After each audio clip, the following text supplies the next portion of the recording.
Bienvenidos a esta nueva sesión donde estaremos hablando de una sección que está en el capítulo 28 del libro de Ezequiel. Y esta sección está en el marco del segmento que se refiere a los juicios que está dando Dios a través del profeta Ezequiel a las naciones vecinas que están allí: Moab, Sidón, Tiro, Egipto, Moab. Y esta sección es un elemento bien importante porque es una referencia exacta a el príncipe de Tiro. Quiero que revisemos porque esta es una sección que es bastante controversial. Hay muchos enfoques que se han mencionado con relación a quién es este príncipe de Tiro. Y algo que es importante es que vamos a hacer nosotros un análisis en el sentido hermenéutico, es decir, vamos a poner el sentido a la misma escritura y a partir de esos elementos, con los elementos históricos, nos vamos a poder ubicar para poder definir a quién se estaba refiriendo el profeta Ezequiel con el mensaje que está dándose en este momento al príncipe de Tiro. Entonces, algo que tenemos que partir es que había un rey en Tiro, y este rey, debido o gracias más bien a Flavio Josefo, un historiador judeo-romano, se logra reconocer, porque lo que hace este historiador es establecer las genealogías de los gobernantes en este momento.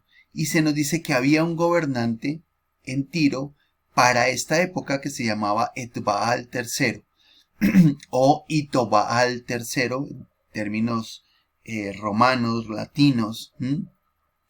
Y Etbaal significa con Baal, ¿no? Sabemos quién es Baal y ya vamos a mirar también ese contexto de lo que implica ese hecho de que sea con Baal, ¿sí? Y nos menciona que este gobernante realmente estuvo en el trono de Tiro desde el 951 más o menos, 950, hasta del 591 al 590 más o menos, al 593, 573 al 572 más o menos.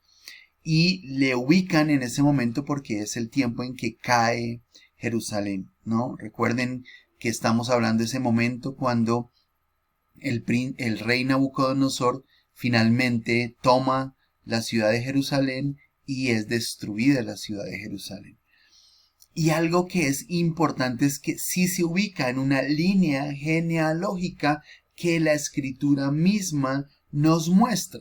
Y esa línea genealógica la podemos tomar a partir de una mención que se hace al rey Etbaal primero, digamos, o al rey Etbaal en la escritura. Y esa mención se hace en el primer libro de los Reyes.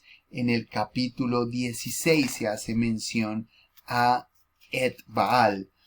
Y esa mención que se hace en el capítulo 16 nos dice lo siguiente. Leo en la Reina Valera del 60. Primer libro de Reyes, capítulo 16, versículo 31. Y reinó Acab, hijo de Omri, sobre Israel en Samaria 22 años. Y Acab, hijo de Omri, hizo lo malo ante los ojos de Jehová más que todos los que reinaron antes de él, porque le fue ligera cosa andar en los pecados de Jeroboam, hijo de Nabat, y tomó por mujer a Jezabel, hija de Etbaal, rey de los Sidonios, y fue y sirvió a Baal y lo adoró. Y entonces aquí nos está mencionando a Etbaal, que Etbaal, el papá de Jezabel, ¿cierto?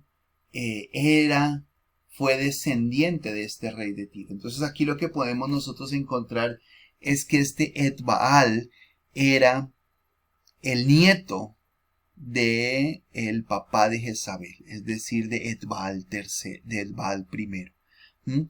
¿Qué nos quiere decir esto? Que esta sección está mencionando a un ser humano, a un personaje histórico, a una persona que existió y que estaba viva en este momento.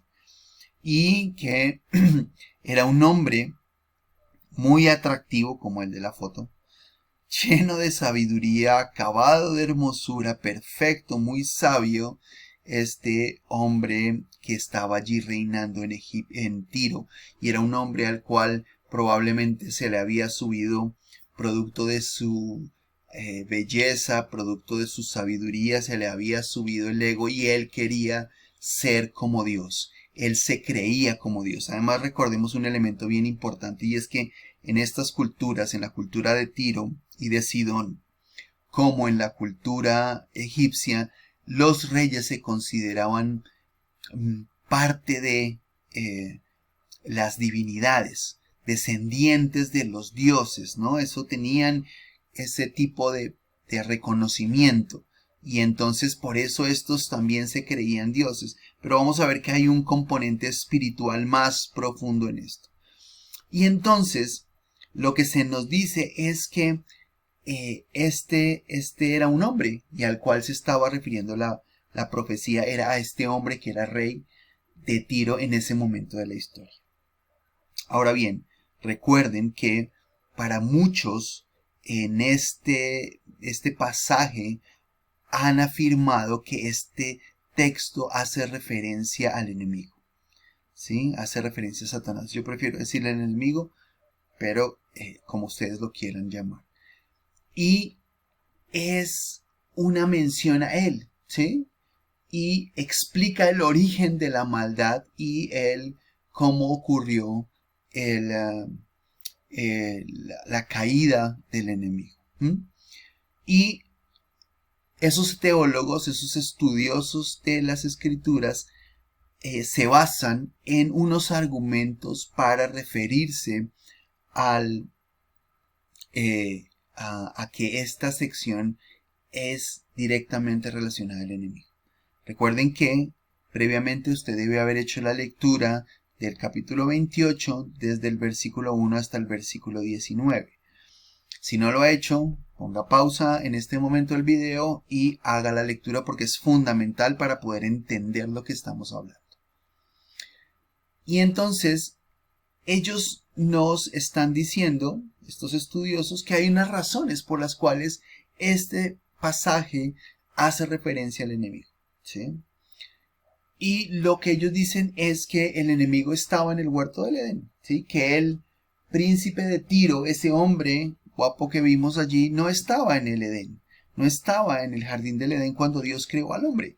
Y entonces, como él no estaba, quien estaba era el enemigo.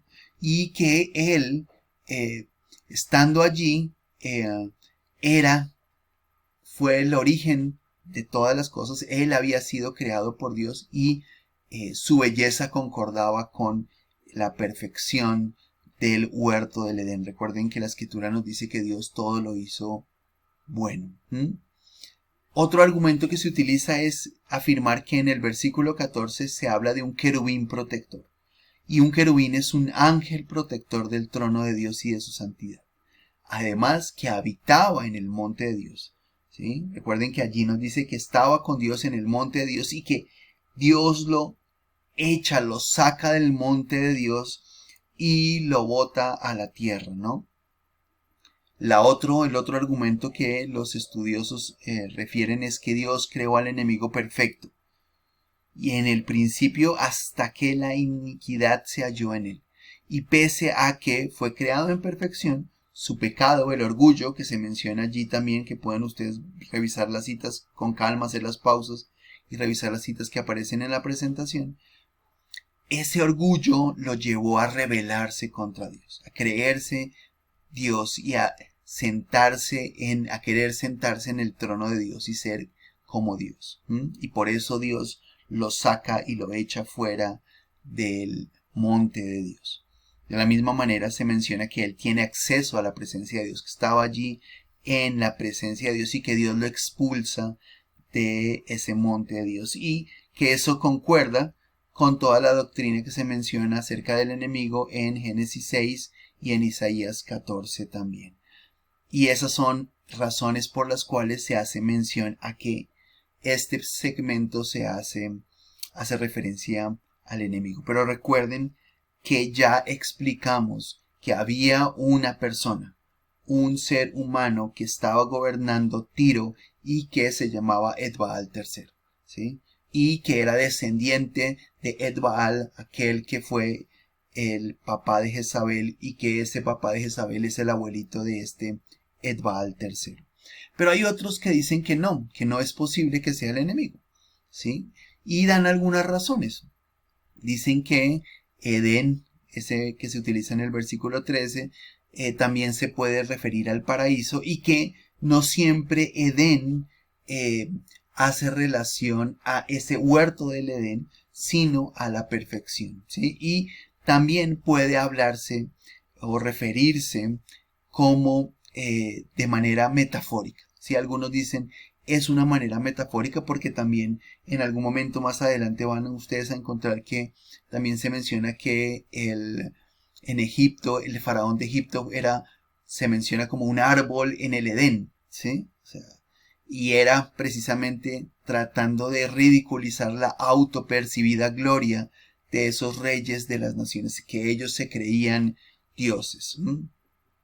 También otro argumento en contra es que el contexto habla del pecado y del castigo a Tiro, y se dedica un montón de pasajes del capítulo anterior a ese pecado y el castigo a esa zona de Egipto.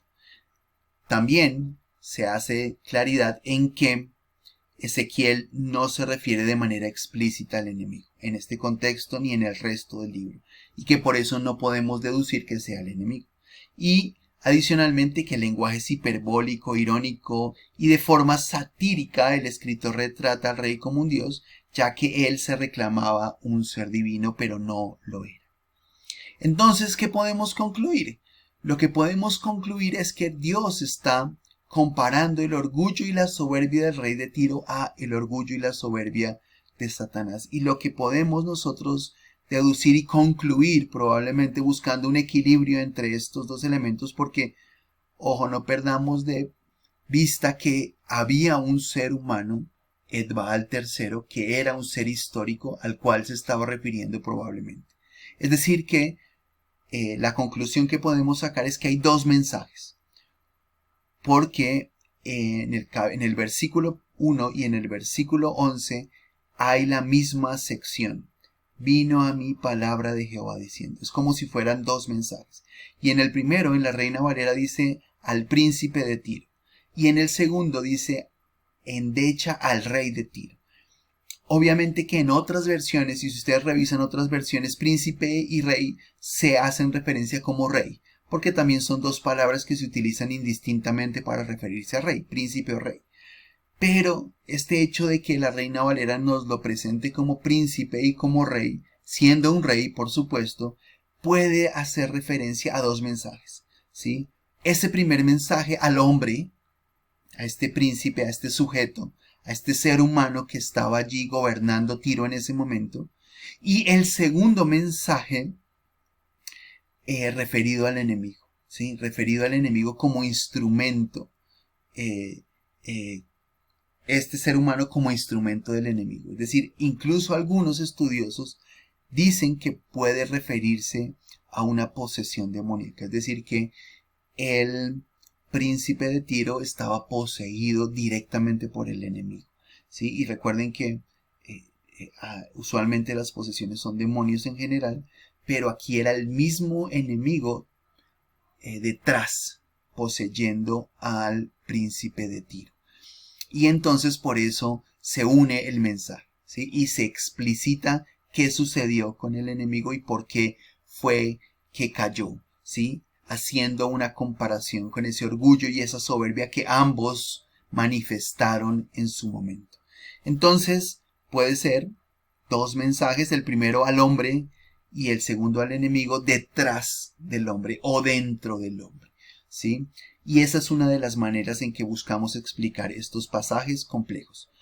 Recuerden, la importancia no es el enemigo, sino Dios, que es grande y poderoso.